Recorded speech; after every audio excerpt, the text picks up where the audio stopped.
लग्नानंतरचे प्रेम भाग 36. मागच्या बाजूला लोखंडी जिना होता. त्यावरून वरती गेल्यानंतर 7-8 रूम एका लाईनीतच होत्या. सुमित प्रत्येक रूमच्या दरवाजाजवळ उभा राहून आतून येणाऱ्या आवाजाचा कानोसा घेत होता. 2 रूम तर रिकाम्याच होत्या. 3ऱ्या रूमच्या बाहेर तो उभा होता. तितक्यात "प्रेम सोड मला!" बाजूच्या रूममधून धनश्रीचा ओरडल्याचा आवाज त्याच्या कानावर पडला. त्याने चालाकी करत दरवाजावर जोरात लाथ मारली. तसा तो दरवाजा खाडकन उघडला गेला. समोरचं दृश्य पाहून सुमितच्या तळपायाची आग मस्तकात गेली. तो विजेसारखा धावत प्रेमजवळ गेला आणि त्याला एका फटक्यात धनश्रीपासून बाजूला केलं. ती रडतच सुमितच्या गळ्यात पडली. त्याचा चेहरा रागाने लाल झाला होता.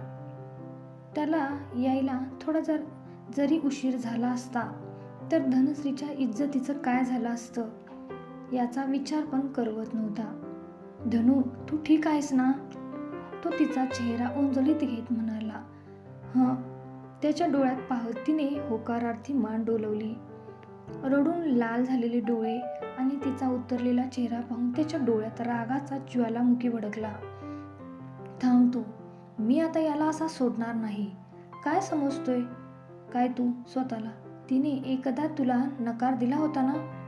तुझी हिंमतच कशी झाली तिच्यावर जबरदस्ती करून इकडे घेऊन यायची?" सुमितने त्याची कॉलर पकडून त्याला एक जोरदार पंच मारला. रोज जिम करून कसलेल्या हाताच्या एका ठोशातच प्रेम भुईसपाट झाला. त्याने पुन्हा त्याची कॉलर पकडून त्याला उभा केला. आता त्याने चांगलाच प्रेमला बुकलायला सुरुवात केली. सुमितने त्याला चांगलाच तुडवून काढला. प्रेम आता त्याची माफी मागत त्याच्या पायाशी लोळणं घेत होता. "तुला माफ करू? एकदा तुला माफ केलं आणि तू काय केलंस? तिने सर्व विसरून तुला एकदा माफ केलं होतं ना, तरीही तू तिच्याशी असा वागलास? तुला आता पोलिसांच्या स्वाधीन केल्याशिवाय मी शांत बसणार नाही. हे घे." सुमितने पुन्हा एक त्याच्या पोटावर पंचवाद दिला. आता मात्र प्रेम चांगलाच कळवळत होता. माफ कर म्हणून सुमितच्या समोर गयावया करत होता. "माझं चुकलं, मला एकदा माफ कर प्लीज." "पोलिसांना नको बोलूस." सुमितने मात्र त्याच्याकडे बिलकुल लक्ष दिलं नाही. "आणि अजून एक सांगतो, ते कान उघडून ऐक. तिचं आणि माझं देवा ब्राह्मणाच्या साक्षीने लग्न झालं आहे. ती माझी लग्नाची बायको आहे. ती पुन्हा जर तिच्याकडे नजर वर करून पाहायची हिंमत केलीस ना, तर तुझे हे 2 डोळे बोळा सहित काढून तुझ्या हातात देईन." सुमित त्याचा जबडा हातात दाबून धरत रागाने त्याच्या डोळ्यात पाहत म्हणाला. प्रेम तर त्यांचं बोलणं ऐकून शॉकच झाला. तिथून त्याची कॉलर पकडून सुमित त्याला गेटजवळ ओढतच घेऊन आला आणि त्याला वॉचमनच्या पायाजवळ ढकलून दिलं. "यही ना वो लडका?" सुमित वॉचमनला विचारत होता. "जी साहब." वॉचमन होकारार्थी मान डोलवत म्हणाला. "पोलीस रिमांडवर घेतील ना, तेव्हा तुला अक्कल येईल." तो धनश्रीला जवळ घेत म्हणाला. अजूनही ती थरथरत होती. तिच्या डोळ्यातून अश्रू वाहत होते. "सुमित, मला त्याने मारलं." धनश्री नशेत वाकडं बोलत गालावर हात ठेवून त्याच्या कुशीत शिरत म्हणाली. तिचं बोलणं ऐकून त्याला धक्काच बसला. "म्हणजे याने तुला ड्रिंक पण पाजलं?" त्याचे डोळे रागाने लाल झाले. "तुला लाज वाटत नाही का? तिला ड्रिंक पाजून तिच्यावर जबरदस्ती करण्याचा प्रयत्न करत होतास? साला हरामखोर." त्याला 2-4 शिव्या हासडत त्याने पुन्हा त्याला एक जोरदार मुक्का मारला. तसा प्रेम माफ कर म्हणून पोट धरून कळवळत जमिनीवर पडला. तो पुन्हा त्याला मारायला त्याच्यावर चवताळून गेला. तसं सुरक्षा रक्षकाने मध्ये येऊन सुमितला शांत केलं. मॅनेजर वगैरे सर्वजण धावत आले. त्याने घडला प्रकार मॅनेजरला सांगितला. "हे असे प्रकार तुमच्या रेस्टॉरंटमध्ये घडेपर्यंत तुम्ही काय झोपा काढत होता का?" म्हणत आता त्याचा मोर्चा त्याने मॅनेजरकडे वळवला. "सॉरी साहेब." मॅनेजर रजिस्टर चेक करत म्हणाला. "अहो साहेब, याने तर बर्थडे पार्टीसाठी रूम बुक केली होती." कपलसाठी रूम द्यायची असेल तर आम्ही त्याची सर्व माहिती घेऊनच मग त्यांना राहायला रूम देतो, मॅनेजर सुमितला सांगत होता. मॅनेजरने लगेच पोलिसांना फोन केला. माफ करा साहेब, आमच्याकडे याआधी कधी असा प्रकार घडला नाही, पण याने दिलेल्या खोट्या माहितीमुळे मॅडमांना त्रास झाला, त्यासाठी आम्ही दिलगिरी आहोत. मॅनेजर सुमित पुढे हात जोडत म्हणाला. धनश्री अजूनही रडतच होती. तो तिला जवळ घेऊन तिला शांत करत होता. ती अजूनही रडतच होती. थोड्याच वेळात पोलीस आले. सुमितने झाला प्रकार सर्व पोलिसांना सांगितला. इन्स्पेक्टर साहेबांनी प्रेमला शिवी हासडली. पाटील साहेब, तुम्ही काळजी करू नका, आता याची गरमी कशी उतरवायची ती आम्ही बघतो, म्हणत त्याने प्रेमला ताब्यात घेतलं. त्यानंतर दोघे पण तिथून जायला निघाले. धनश्री अजूनही धडपडतच चालत होती. आयुष्यात कधी ड्रिंक न केलेल्या धनश्रीला आता त्या हॉट ड्रिंकची चांगलीच नशा चढली होती. सुमित तिला धरून गाडीपर्यंत घेऊन आला.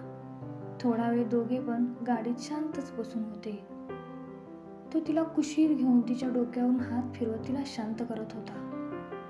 थोड्या वेळापूर्वीचा प्रकार आठवून त्याच्या अंगावर काटा आला. मी जर वेळेवर पोहोचलोच नसतो तर आज काय झालं असतं. त्याने तिला घट्ट मिठीत सामावून घेतलं. ती पण आता शांत झाली होती. ड्रिंकच्या नशेत असल्यामुळे झाल्या प्रकाराचं तिला गांभीर्य नव्हतं. ती लहान मुलाप्रमाणे त्याच्या कुशीत शांत बसली होती. सुमित, मला भूक लागली आहे, ती क्यूट फेस करत पोटावरून हात फिरवत म्हणाली.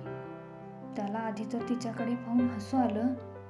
किती निरागस दिसते धनश्री, तो मनातच म्हणाला. अरे, ही गोष्ट तर माझ्या लक्षातच आली नाही. चल, आपण इथे जेवण करू, नंतर घरी जाऊया.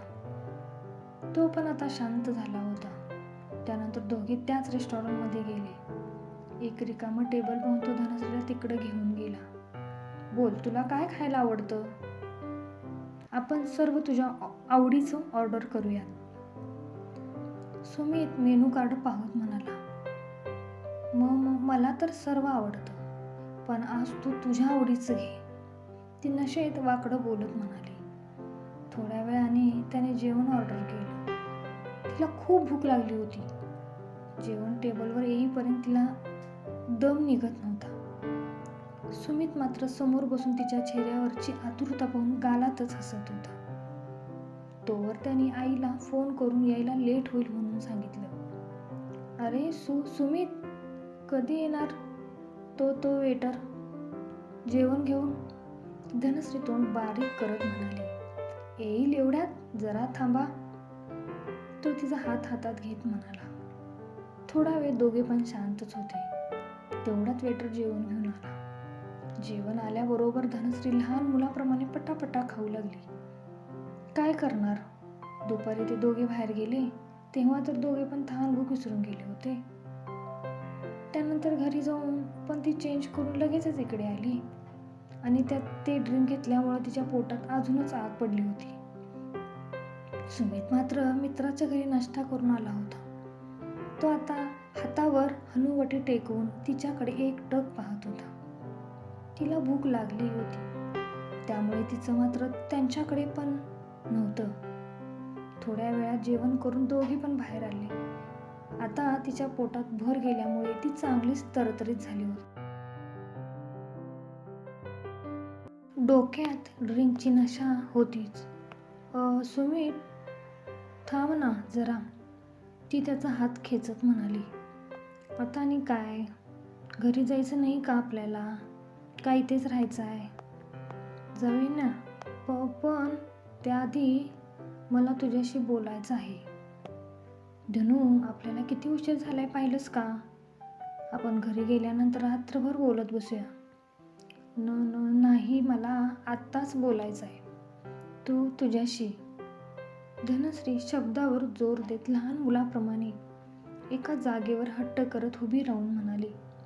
बरं बोल, तो गाडीला पाठ टेकून उभा राहत म्हणाला. असं नाही, मला तू म्हणाला होतास ना की. ती बोलता बोलता मध्येच थांबली आणि त्याच्या डोळ्यात पाहू लागले. काय झालं, बोल ना, तो म्हणाला. असं नाही, तसं नाही. तुझं आता हेच नाटक चालणार, कारण मॅडम तुम्ही हवेत आहात ना, आणि तू या अवस्थेत बोलणार म्हटल्यावर आपल्याला रात्री इथेच काढावी लागेल. चल घरी जाऊन बोलू आपण, सुमित तिला गाडीत बसवत म्हणाला. त्यानंतर तो ड्रायव्हिंग सीटवर बसला आणि गाडी स्टार्ट केली. हां, आता बोल, काय बोलायचं होतं? मी ऐकतोय, सुमित समोर पाहत म्हणाला. सुमित, तू किती चांगला आहेस, आणि मी तुला खूप त्रास देते ना. त्याने एक वेळ तिच्याकडे पाहिलं. तिची नशेत बडबड चालूच होती. आज ती मनातलं सर्व बोलत होती. बोलता बोलता मध्येच म्हणाली, सुमित, खरंच मी तुला खूप त्रास दिला. तो मात्र गालात हसत तिची बडबड एन्जॉय करत होता. थोड्या वेळात गाडी बंगल्याच्या गेटमधून आत आली. त्याने गाडी लावली तसा त्याच्या मनात विचार आला, आता ही बया रूममध्ये जाईपर्यंत तरी शांत राहते की नाही. चल धनश्री, उठ, आता घर आलं. ती मात्र अजूनही तशीच बसून होती. धनश्री, उतरणं आता खाली. एवढा वेळ तर बडबड करून माझे कान चावत होती, आणि आता काय झालं? बोलत बोलत बाहेर येऊन त्यानं तिच्या बाजूचा डोअर ओपन केला. ती डोळे मिटून गप्प पडली होती.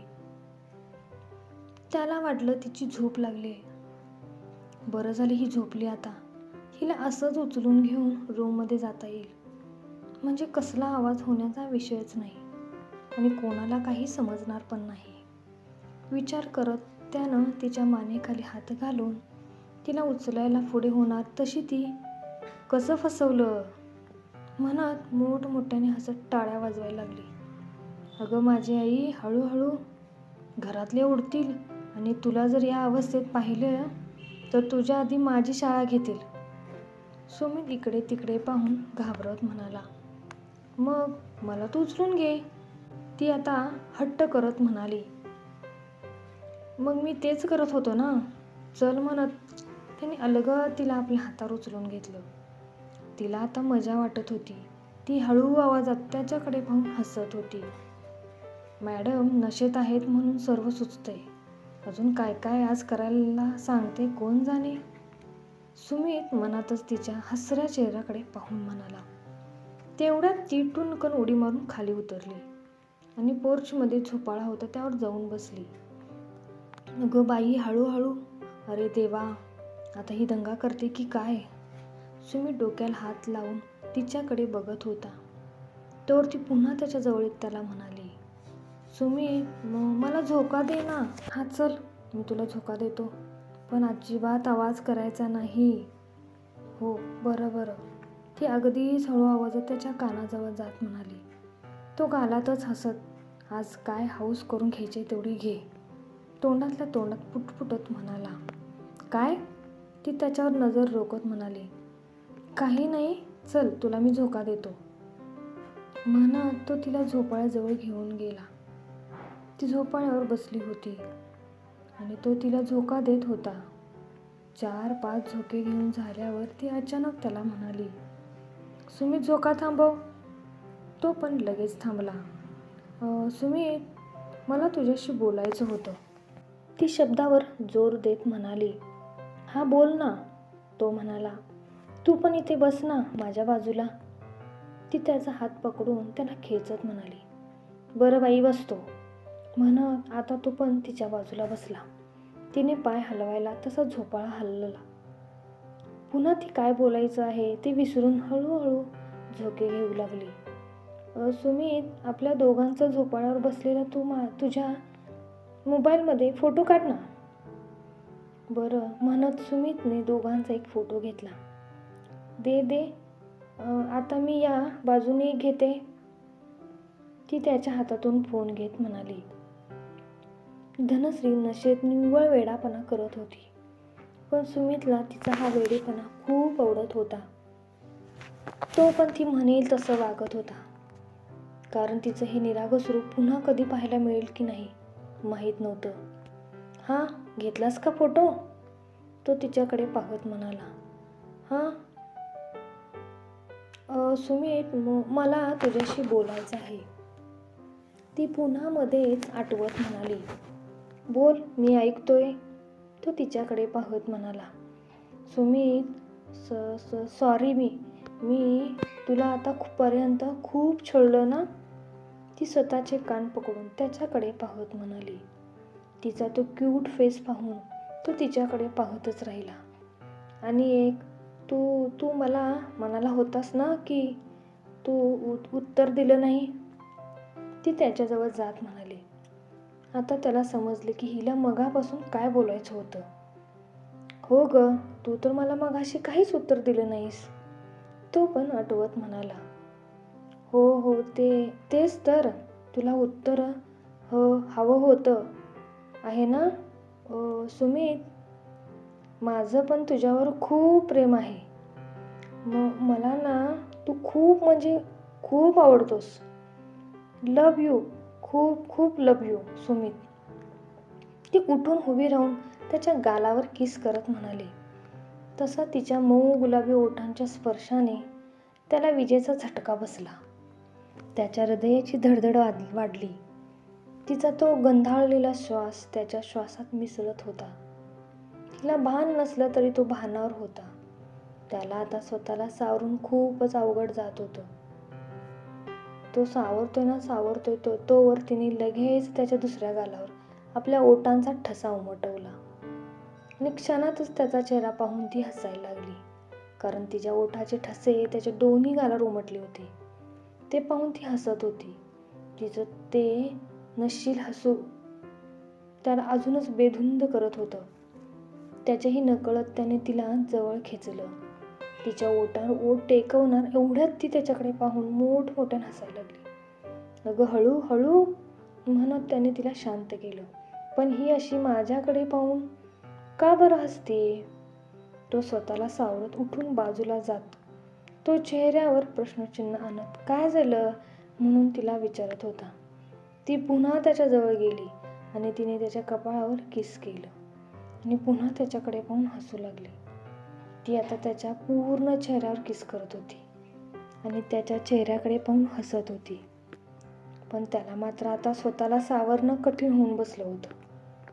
तो दोन्ही हाताच्या मुठी आवळून स्वतःवर कंट्रोल करत होता. ती मात्र नशेत मजा घेत होती. पण तो बिचारा पुरता बेहाल झाला होता. अगं काय झालं, अशी हसतेस का? तो स्वतःला सावरत म्हणाला. ती त्याच्या पुढे मोबाईल धरत म्हणाली. हे बघ. त्याने निरखून पाहिलं तर त्याच्या पूर्ण चेहऱ्यावर तिच्या ओठांचे ठसे उमटले होते. त्याने पण तसा स्वतःचा सेल्फी काढायचा म्हणून कॅमेरा ऑन करायला गेला तर आधीपासूनच कॅमेरा सुरू होता. नीट पाहिलं तर त्याला समजलं. मगाशी धनश्रीने फोटो काढायला म्हणून फोन घेतला तेव्हा तिच्याकडून व्हिडिओ रेकॉर्डिंग सुरू झालं होतं आणि तिचे पण काय नशीब बडबडत होती सर्व मोबाईलमध्ये रेकॉर्ड झालं होतं.